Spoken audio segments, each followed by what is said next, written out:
الحمدللہ رب العالمین والصلاة والسلام علی سید المرسلین اما بعد فاعوذ باللہ من الشیطان الرجیم بسم اللہ الرحمن الرحیم۔ اذان کے فضائل۔ ناظرین، اذان کی بے حد فضیلت ہے۔ حضور اکرم صلی اللہ تعالی علیہ وسلم نے فرمایا، اگر لوگوں کو پتہ چل جائے کہ اذان پڑھنے کے کتنے فائدے ہیں، وہ اذان کے لیے قرہ کرنے لگ جائیں گے۔ اذان کے معنی: خاص وقت میں خاص الفاظ کے ذریعے نماز کے لیے پکارنے، نماز کے وقت کا اعلان کرنے کو اذان کہتے ہیں۔ اذان سے تعلق رکھتی حدیثیں۔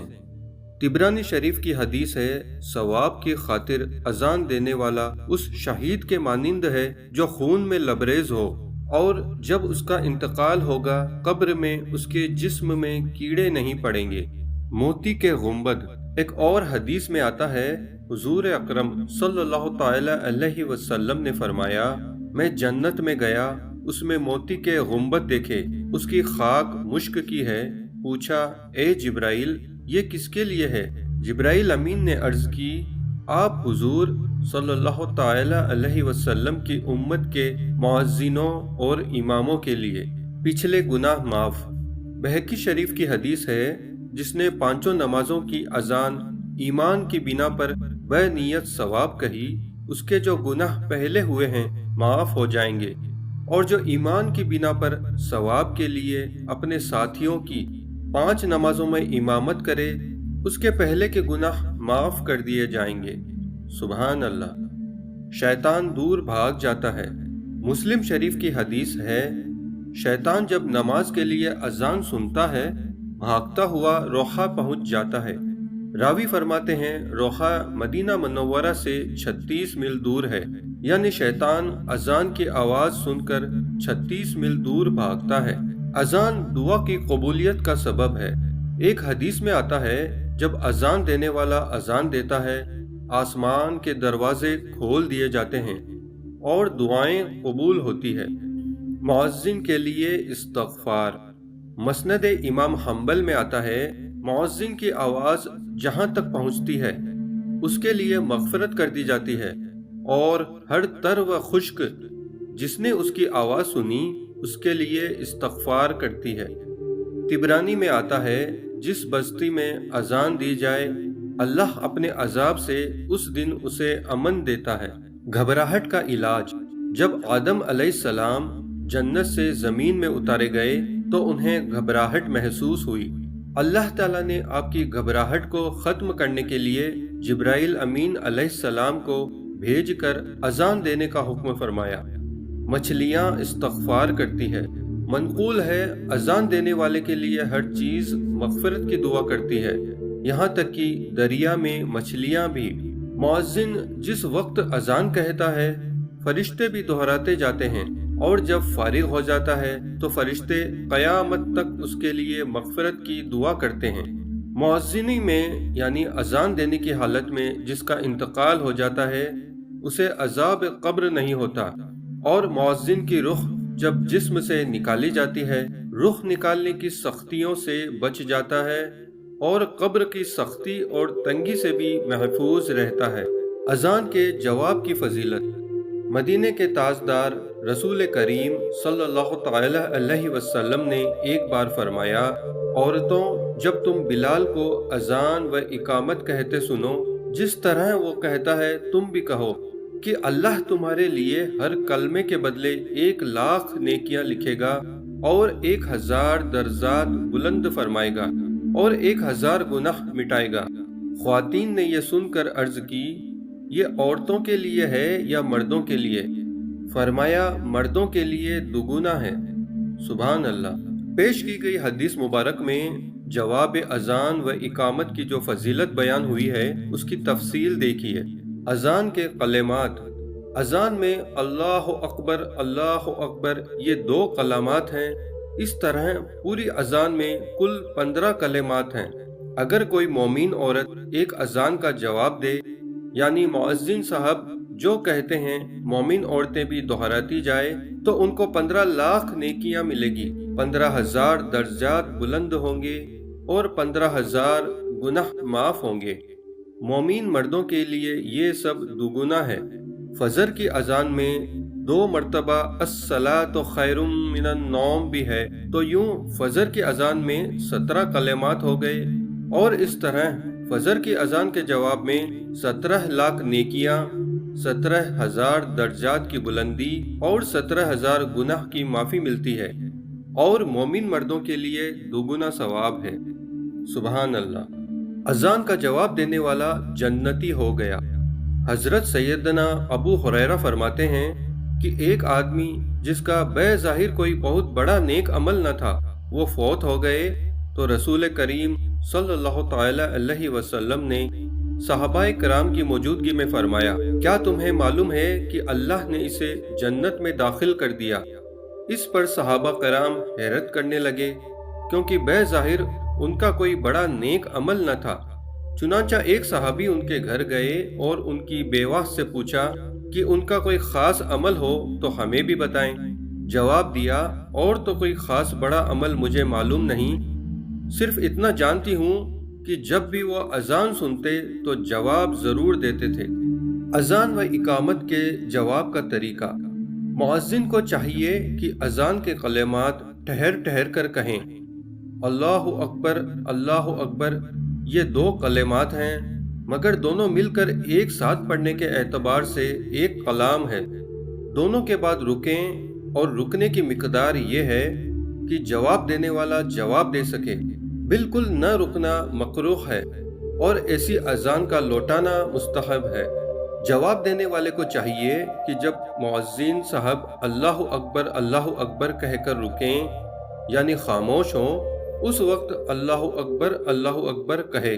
اسی طرح دیگر کلمات کا جواب دے۔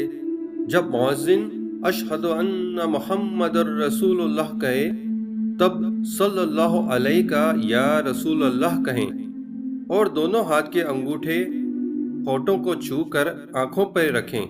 مؤذن جب حی علی الصلاح اور حی علی الفلاح کہہ لے، تب مؤذن نے جو کہا اس کے ساتھ لا حول ولا قوت الا باللہ کہیں۔ باقی اذان میں جو مؤذن کہے وہی دہرائیں۔ فجر کی اذان میں الصلاۃ خیر من النوم کے جواب میں صدقت و باررت و بالحق ناطقت کہیں۔ اذان کے کچھ مسائل۔ 5 فرض نمازیں، ان میں جمعے کی نماز بھی شامل ہے، جب جماعت اولیٰ کے ساتھ مسجد میں وقت پر ادا کی جائے تو ان کے لیے اذان کہنا سنت موقدہ ہے۔ اگر اذان نہ کہی گئی تو وہاں کے تمام لوگ گنہگار ہوں گے۔ اگر کوئی شخص شہر کے اندر گھر میں نماز پڑھے تو وہاں کی مسجد کی اذان اس کے لیے کافی ہے، مگر اذان کہہ لینا مستحب ہے۔ اگر کوئی شخص شہر کے باہر یا گاؤں، باغ یا کھیت وغیرہ میں ہے اور وہ جگہ قریب ہے تو گاؤں یا شہر کی اذان کافی ہے، پھر بھی اذان کہہ لینا بہتر ہے، اور جو قریب نہ ہو تو اذان نہ دینا کافی نہ ہوگا۔ قریب کی حد یہ ہے کہ یہاں کی اذان کی آواز وہاں پہنچتی ہو۔ وقت شروع ہونے کے بعد اذان کہیں۔ اگر وقت سے پہلے اذان کہہ دی یا وقت سے پہلے شروع کی اور دوران اذان وقت آ گیا، دونوں صورتوں میں اذان دوبارہ کہیں۔ بے وضو کی اذان صحیح ہے، مگر بے وضو کا اذان کہنا مکروہ ہے۔ پاگل، بے غسلہ اور ناسمجھ بچے کی اذان مکروہ ہے۔ اگر مؤذن ہی امام ہو تو بہتر ہے۔ اذان کا طریقہ۔ اذان کے لیے قبلہ رخ کھڑے ہو کر کانوں میں انگلیاں ڈال کر بلند آواز سے اذان کہی جائے، مگر طاقت سے زیادہ آواز بلند کرنا مکروہ ہے۔